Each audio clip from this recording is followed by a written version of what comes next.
synecdoche is a wall installation. It's 15 feet high, it's 80 inches wide and 30 inches deep.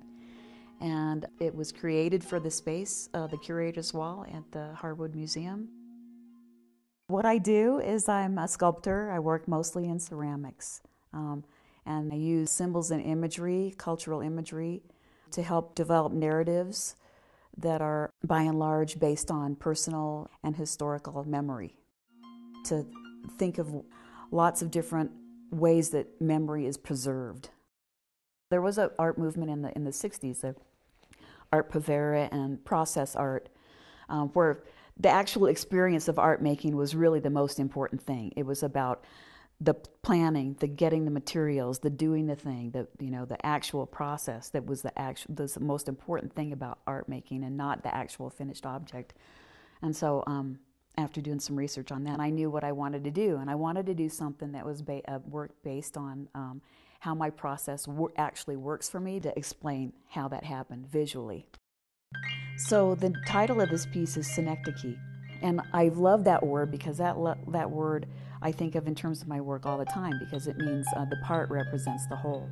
All of these symbols that I reuse over in my work all the time are just kind of floating around in the air, in my mind, in the air above me, and I'm waiting until one object and the other object come together and start building a narrative for me. And all these objects are tumbled around, and then they finally land on a central and are realized in the central figure. It starts with the clouds. The panels behind the sculpture have a lot of clouds that are moving through space, and from them clouds are dropping moisture to the earth. And what I mean by that is that the water is a symbol for, it nurtures the ideas, it's nurturing the ideas, so that the drops actually coming down the panels, and then they're realized on the bottom in a wave on the bottom of the sculpture. So they've kind of fallen down to earth, and they've gathered up on the bottom of the skirt of this female form. They're realized now, they've nurtured the idea, and it's coming to be realized in the full form.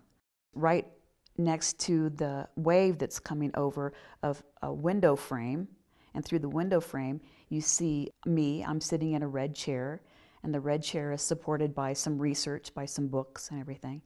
And I have my eyes closed because I'm thinking about things. I'm just thinking about all these objects that are tumbling around, and if I can think of a narrative that I can bring all these objects together with and build the narrative for, and that's what I'm doing. I'm sitting in the chair, and I'm waiting and thinking about these objects that will help me realize the narrative for the main form. For years, I've been collecting these little ceramic objects. Then when I started making this piece, I realized that I really wanted to, and with all these objects that were tossed around, I wanted to actually use a bird cage as a head, and inside kind of preserve and trap those objects. And they're all trapped in there, so they're just in there like it's my mind. So they're smaller versions of the things that are on the wall. I realized that I needed to connect the brain with the heart and the soul, right? So I carved out as much as I could in the center of it, so that I could drop some of those objects down into that area where you'd have your heart and everything. Just to communicate that it doesn't just happen just with your mind, it happens with your whole body and your heart. I think art should be accessible to people. So I wanted to make something that was really accessible, that people would understand, that even if they don't understand it, that they're excited about looking at it. I think of my grandfather a lot when I use a ladder, because my grandfather was a fire chief.